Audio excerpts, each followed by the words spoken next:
दोस्तों, जब दो पति पत्नी एक दूसरे से अलग रहने का फैसला करते हैं या उनका तलाक होता है तो सबसे प्रथम बात जो आती है वो यही आती है कि पत्नी मेंटेनेंस का दावा करती है न्यायालय में, जिला न्यायालय में मेंटेनेंस का दावा करती है कि हमें भरण पोषण दिया जाए, हम अपना जीवन यापन कर सकें। अब इसमें भरण पोषण का आदेश जिला न्यायालय द्वारा पारित कर दिया जाता है। इसके बाद में कुछ रकम तय कर दी जाती है, वो न्यायालय अपने विवेक के आधार पर तय करता है और वो तय कर देता है कि हाँ इतनी रकम पत्नी को मिलनी चाहिए या पति को मिलनी चाहिए। जो भी व्यक्ति नहीं कमा रहा है, जो कमा रहा है उससे मिलेगा मेंटेनेंस। अब इसमें होता क्या है, स्थिति ये हो गई है कि अगर यहाँ 500,000 रुपये मेंटेनेंस भी जिला न्यायालय अलाउ कर देता है तब भी लोग हाई कोर्ट में अपील करने के लिए चले जाते हैं। खासकर जो पुरुष वर्ग है उनको सलाह ही ऐसे ही दी जाती है। इसमें कई बार वकील साहब का भी मामला रहता है कि यार मेंटेनेंस दोगे, अब तुम्हारी सम्मान का मामला है, लोग उसको पर्सनल ले लेते हैं।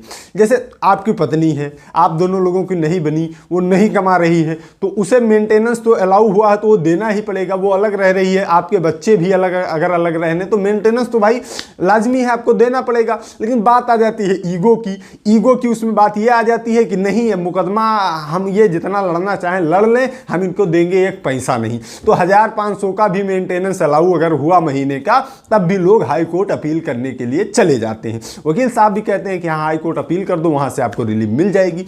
लेकिन दोस्तों कई बार रिलीफ मिलने के बजाय आप और संकट में भी आ सकते हैं, क्योंकि हाई कोर्ट में भी जज साहब ही बैठे हैं और वो भी मनुष्य हैं, वो भी सारी परिस्थितियों को देखते हैं।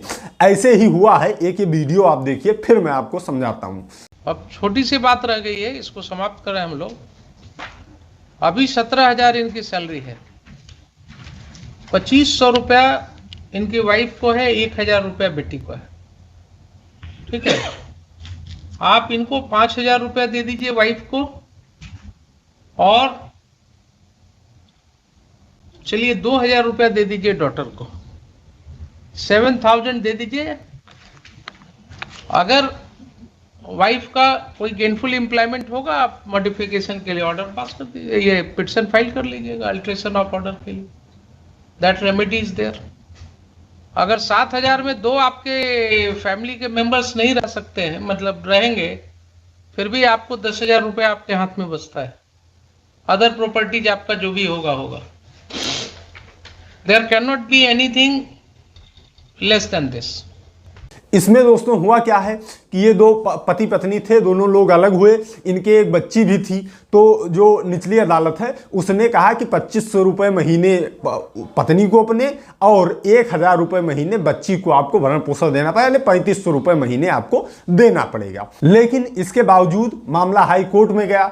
हाई कोर्ट में जब मामला गया तो दोनों तरफ की सुनवाई जब की गई तो उसमें जज साहब को यह साक्ष्य मिला कि यह व्यक्ति 17,000 रुपये कमा रहा है, जबकि पत्नी जो है वह कुछ नहीं कमा रही है। पत्नी पैसा नहीं कमा रही है, यह व्यक्ति 17,000 कमा रहा है। इसी के आधार पर जज साहब ने कहा इस 2500 को मैं 5,000 कर रहा हूं, जस्ट डबल कर रहा हूं, 5,000 पत्नी को, 2,000 बच्ची को। जहां देना था 3500 वहां देंगे अब 7,000। उन्होंने कहा 7,000 दीजिए, इससे कम में हम कुछ नहीं कर पाएंगे। तब आपकी सैलरी 17,000 है, आपको देना 7,000 है। 7,000 में आपके परिवार के 2 लोग रह रहे हैं और 10,000 में आप अकेले रह रहे हैं, इससे कम तो हो ही नहीं सकता, कोई जुगाड़ ही नहीं है। हाई कोर्ट में मामला गया, मामला जस्ट डबल हो गया। लोग अपील करने के लिए, उसको मेंटेनेंस को खारिज करवाने के लिए जाते हैं, लेकिन वहां भी जज साहब होते हैं, वहां भी जज साहब मनुष्य ही हैं। वो कई बार स्थितियां, अगर आप फर्जी चले गए हैं वहां सिर्फ अपने ईगो को लेकर आप हाई कोर्ट चले गए हैं तो उल्टा भी हो सकता है, आपके साथ उसी में हो जाता है। अब ये देंगे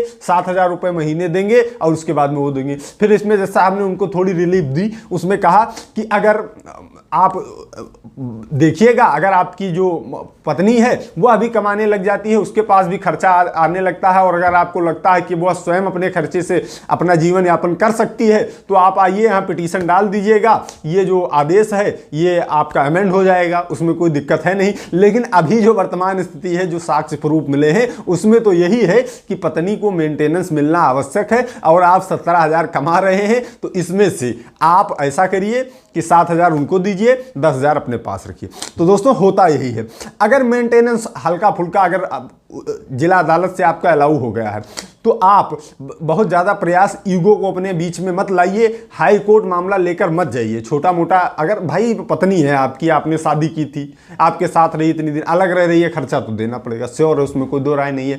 लेकिन अगर पर्सनल ईगो पर बात ले लेंगे कि नहीं इसको एक पैसे नहीं दूंगा, होगा चाहे जो चाहे, सुप्रीम कोर्ट तक लड़ना पड़े, तो जितना आपको देना है उससे कहीं ज़्यादा आप कोर्ट कचहरी के चक्कर में लगा देंगे। हाई कोर्ट नहीं सुप्रीम कोर्ट जाएंगे तो जज साहब सब जगह बैठे ना, जज साहब सारे कानून को जानते हैं, साक्ष्य सामने आएगा और आपको हो सकता है कि डबल तिबल का आदेश हो जाए, आपके फायदे के बजाय नुकसान हो जाए।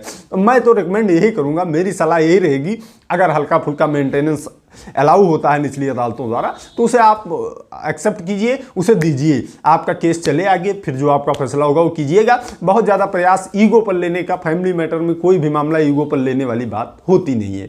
तो दोस्तों उम्मीद करता हूँ वीडियो आप सभी के लिए हेल्पफुल रहा होगा। आज की इस वीडियो में इतना ही, मिलते हैं अगली प्रॉब्लम सॉल्विंग वीडियो में। तब तक आप सभी लोग अपने स्वास्थ्य का ख्याल रखिए, कानून की जानकारी, अपने अधिकारों की जानकारी इस चैनल के माध्यम से लेते रहिए, मामलों से बच के रहिए। I love you all. जय हिंद, जय भारत।